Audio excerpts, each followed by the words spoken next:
It's just all about love and life and living in freedom. That's what it's all about for me now.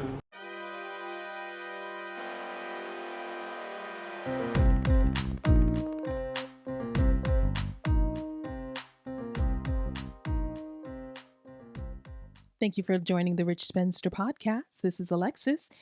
And this week I want to start off the podcast with giving my sincerest condolences to the family of Rob and Michelle Reiner.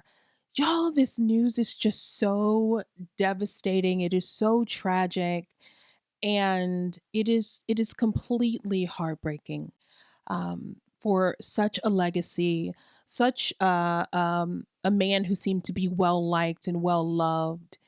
And like most people, I am just feeling sad, just feeling really sad about it. And I think most people feel the same way, except for y'all's punk ass president. Y'all's president is a piece of shit. I mean, I'm not even going to sit here and really talk about Trump's statement about Rob and Michelle Reiner's passing, because it can just be summed up in one small sentence. It can be summed up in 5 words. He's a piece of shit who issued a statement.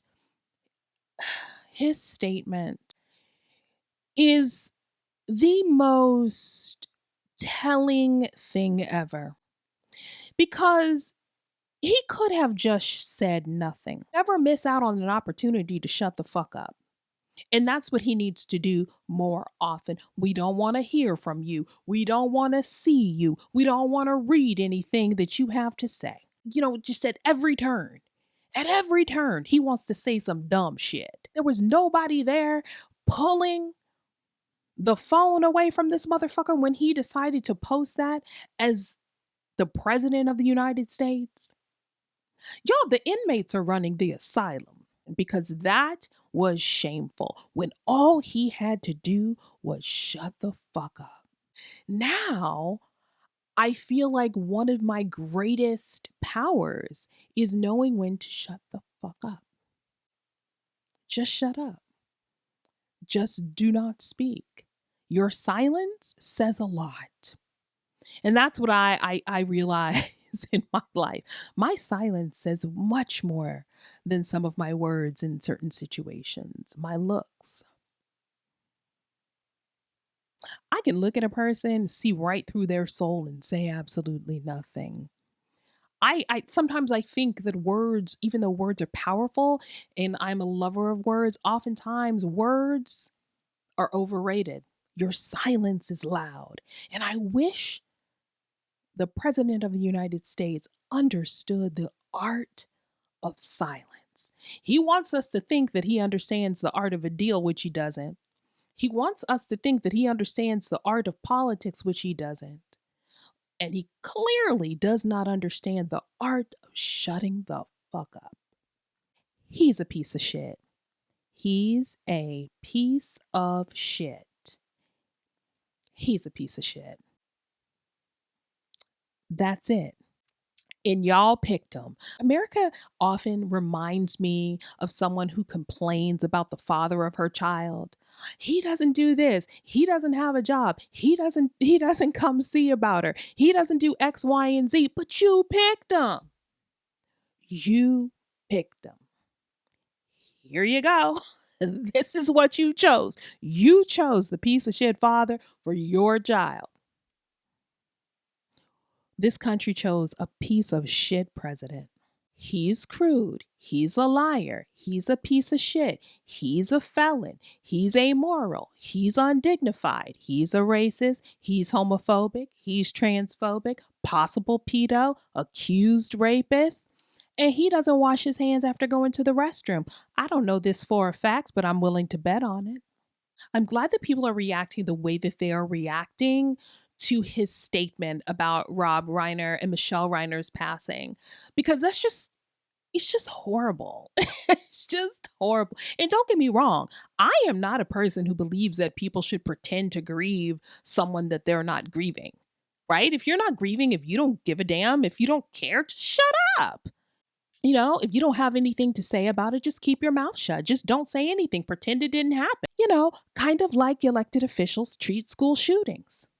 Speaking of shootings, here we go again. You all, I am so over. I'm so over people's faux outrage when it comes to mass shootings or just everyday gun violence in this country. And when I say faux outrage, it's like, how could this have happened? Oh my gosh, when will it stop? When will people start holding elected officials accountable? No, you cannot stop every single shooting that ever happens, but you can do something. And having thoughts and prayers is doing nothing. It's doing nothing. We have everyday gun violence in America. We have mass shootings in America. I don't know what the answer is, but I know what the answer is not. It's not thoughts and prayers. America has forfeited the safety and future of its children if it continues to do nothing about gun violence. If you're not going to hold elected officials accountable, if you're not willing to fight for the lives of your children, then just sit there silently and wait your turn, because your turn is coming. Your turn is definitely coming. Until we hold elected officials accountable for their votes, then there will be no change when it comes to gun violence. And this idea that we have a right to our guns, why are y'all so motherfucking violent? You need to be preparing for your plots, because that's what you're going to need. Family plots sooner rather than later. The more this goes on, the more this continues, the more people are just passively upset. This should be a line in the sand when it comes to this society. The fact that the gun lobby had been beaten back and now look what's happening. The Office of Gun Violence Prevention that had been established under Biden, that office has now been closed and turned into a 2A office, which what does that mean? You have a right to your gun, but you don't have a right to life? Where is the pro-life part of that? Where's the pro-life piece of that? Because being pro-life for these people should not stop at the womb.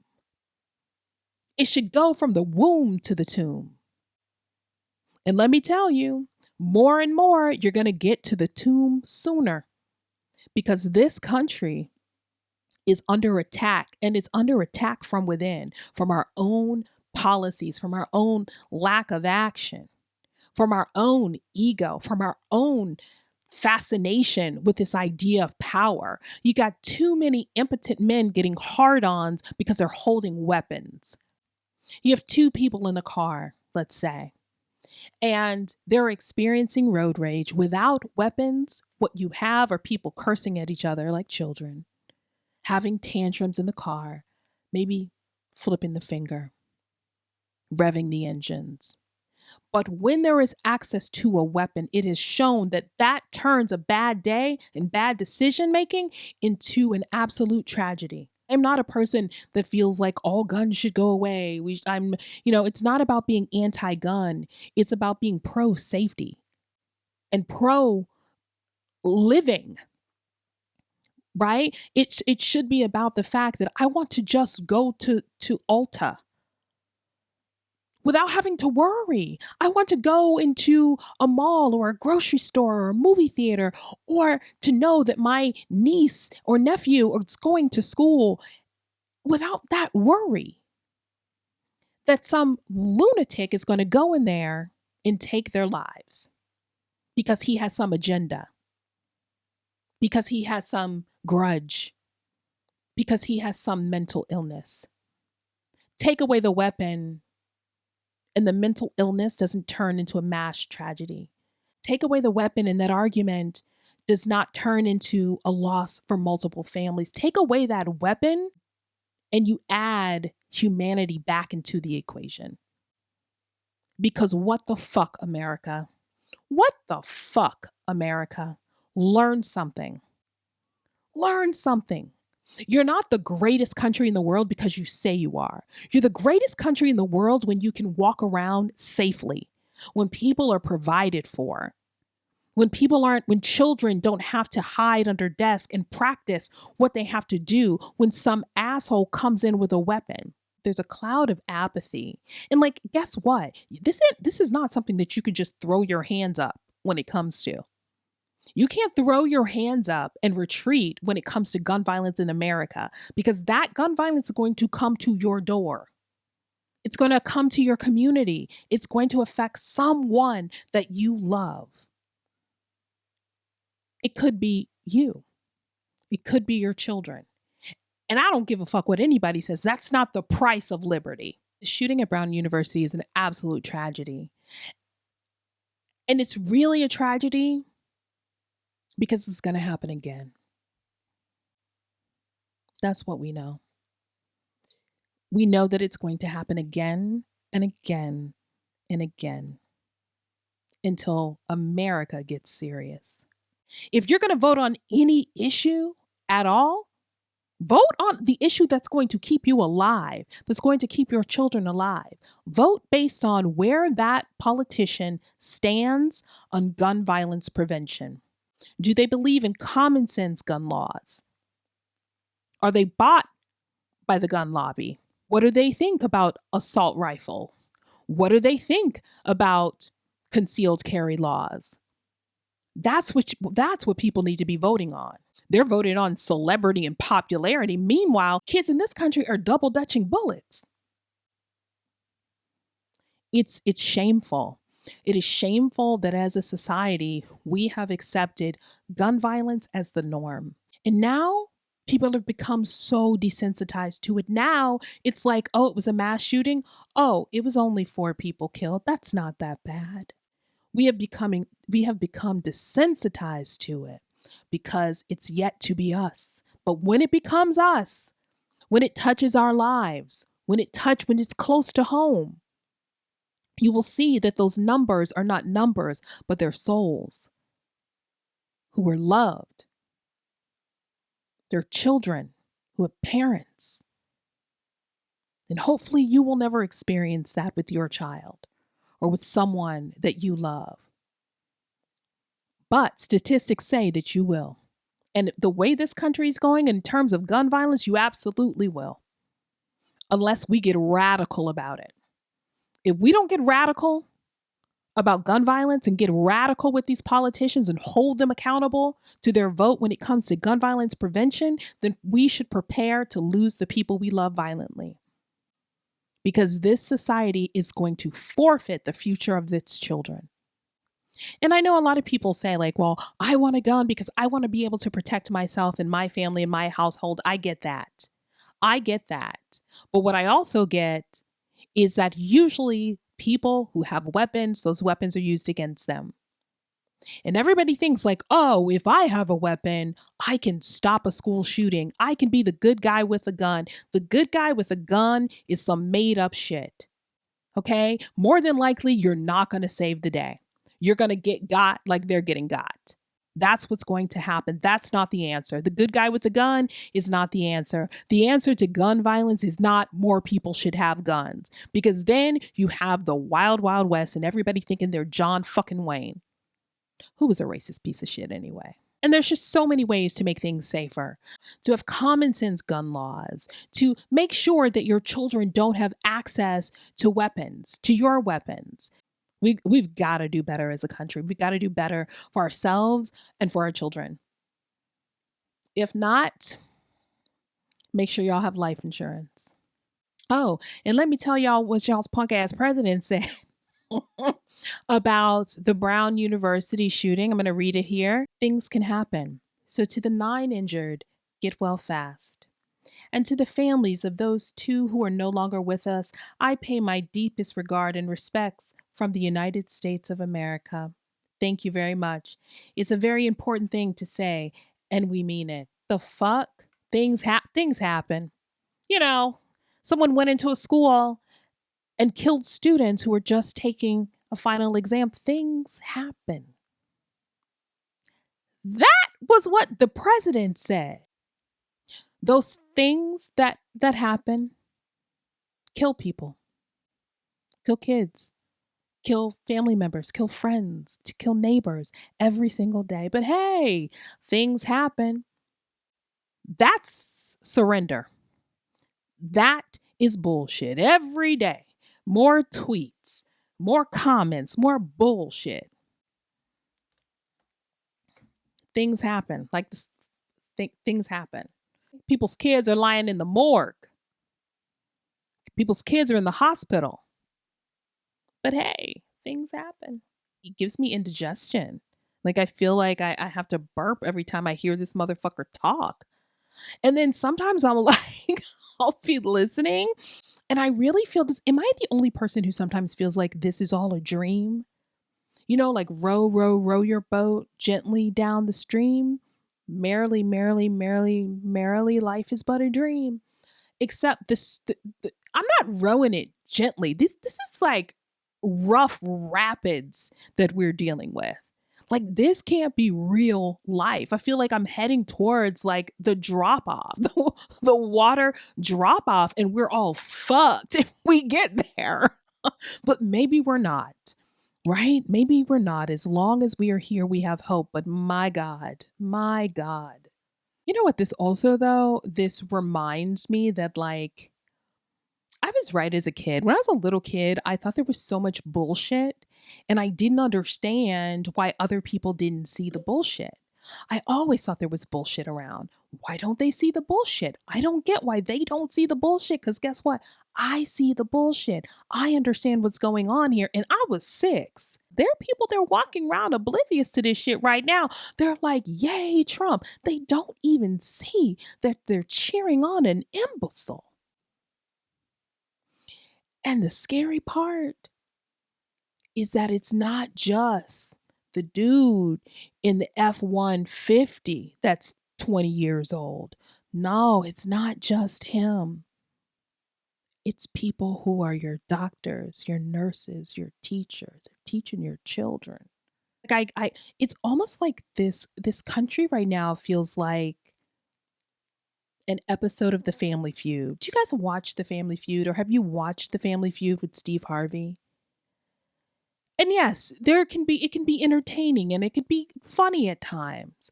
But do you ever watch The Family Feud? And if you haven't, watch an episode or two and watch The Family Feud, right? And watch the people who are on there, nice looking, friendly families. They're smiling, they're dancing, they're clapping, they're happy. So is Steve. It's a good time. And then I want you to listen to the answers that they give. The answers that they give, that's America.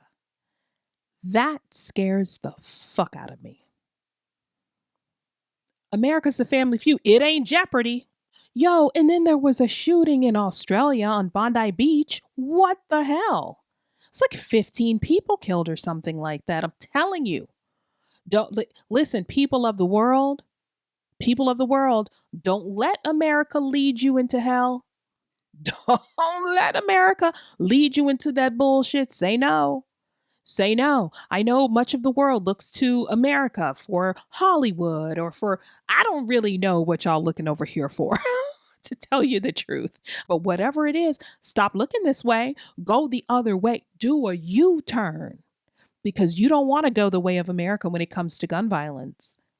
Do whatever you can to protect your culture, your families, and your country from gun violence. Let America be an example of what you don't want when it comes to that. Heartbreaking to see over the weekend. My heart goes out to those families. It's just a tragedy, and also the tragedy is that I am someone who does not enter the world and not think about it. I think about it all the time. When I go out to a grocery store, if I'm going out to a restaurant, I think about what I would do if someone comes in there with a weapon. I always know where the exits are. Where are the exits? I always know that. I shouldn't know that. That shouldn't be my thought. My thought should be about the person I'm having dinner with. Or my thought should be what I'm picking up in the grocery store. It should not be where will I go if today it's my turn. I keep seeing people online saying, we are better than this. We must stop lying. We are not better than this. This is who we are. And until we look at who we are, we will never be who we should be. You guys, let me tell you the story. This happened this past week. I went to the laundromat to do the big stuff I had.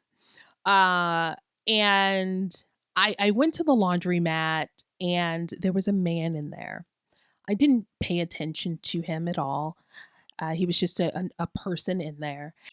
And he said to me, "Did you go to college?"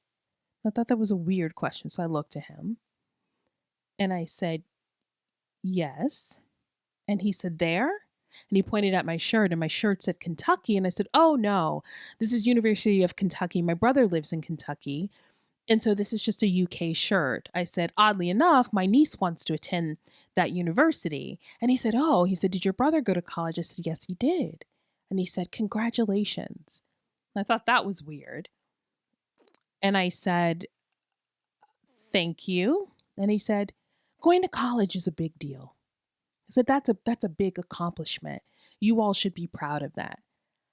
I thought, okay. I said, "Okay, thank you." No, this is a older white man. He's probably in his early 70s, and he was missing a tooth right here in front.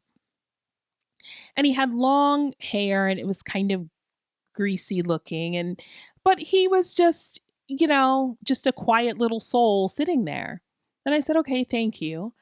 And then he started chatting with me, and I'm waiting for uh the things to dry. And he's chatting with me and I'm chatting back, and I have my earbuds in and I'm trying to give him the hint that I really don't want to talk. I really just want to listen to music, but he kept trying to engage with me. And I am a person that if someone's trying to engage with me and I feel like that person needs it, or it just feels like the kind thing to do, even if I don't want to do it, I will engage with them. And he was talking to me and I was listening, and he was telling me, yeah, it's cold. And he was telling me some history about how it used to snow a lot more than it snows currently. And I feel like, okay, he just wants to engage. He's going to stop talking in a second. And so there was a lull in the conversation and I turned my music up. And then he would started getting his things. And then he got my attention and he just started waving right in front of my face. And I said, he's like, "Bye, I'm leaving." And I said, "Bye, have a good day. It was good talking to you." And he was just so smiley and looked so happy walking out of there, you guys. And I was just like, I kind of miss that kind of human connection. I think the state of the country has had me, and I know a lot of other people can relate to this, has had me building even more walls between me and other people where I don't want to see them. I don't want to engage with them. I automatically don't want to like them. I definitely don't want to connect because who are you and who did you vote for? But in that moment, we were just two people. I'm drying a comforter. He's drying a comforter. We're just two people in a laundromat having an exchange like humans do. And I feel like he needed that exchange. There was a certain like feeling of, I don't know, like a feeling of loneliness of sorts that came from him. And I think maybe he sensed that in me too. Because I used to be the type of person that used to go around and just talk to strangers, talk to people in stores, do all of that. That is my nature. I tend to not do that anymore because of just the energy. But I think we have to be responsible for that energy. We have to know that we are bringing energy into a space and we have to be responsible for that energy. And if we can, if we have room in our lives, if we have energy enough, I think it's important that we get back to connecting with people in that way. It cost me nothing. And I feel like I gained so much from it. So that was my little feel good story of the week, y'all.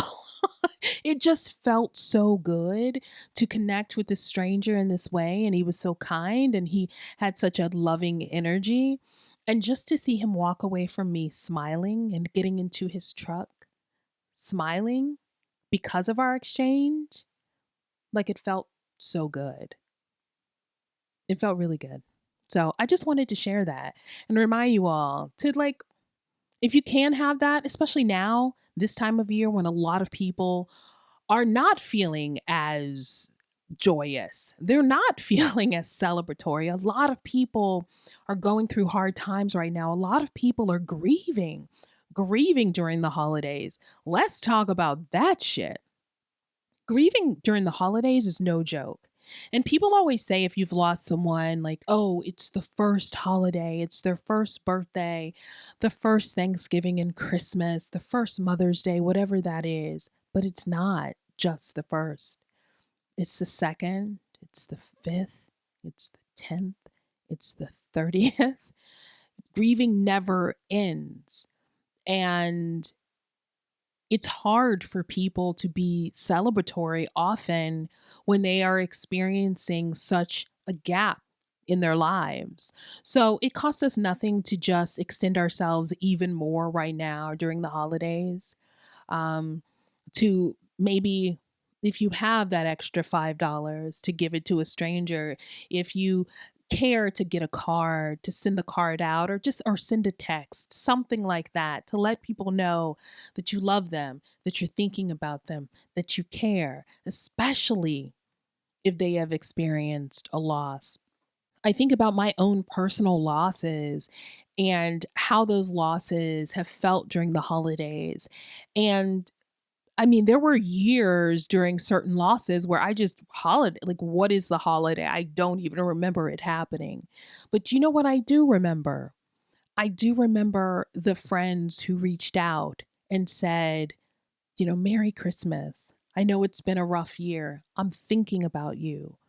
Or the gifts that I received in the worst times, right? The worst times in my life where I'm feeling down or I'm grieving.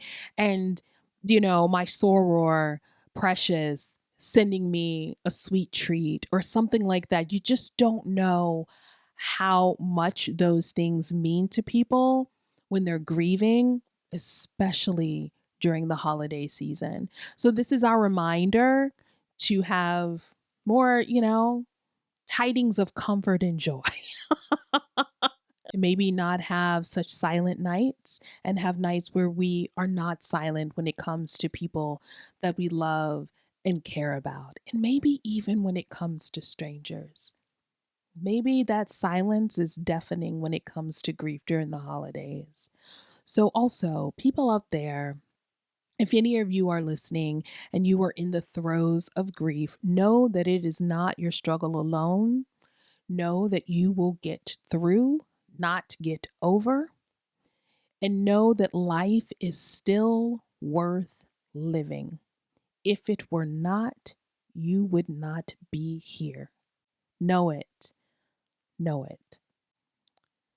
Thank you for listening to the Rich Spencer podcast. You can listen to the podcast everywhere you listen to podcasts and watch the podcast in its entirety on YouTube at Rich Spencer. Also, follow me on social media at Rich Spencer. Have a wonderful week, everyone, and I will talk to you soon.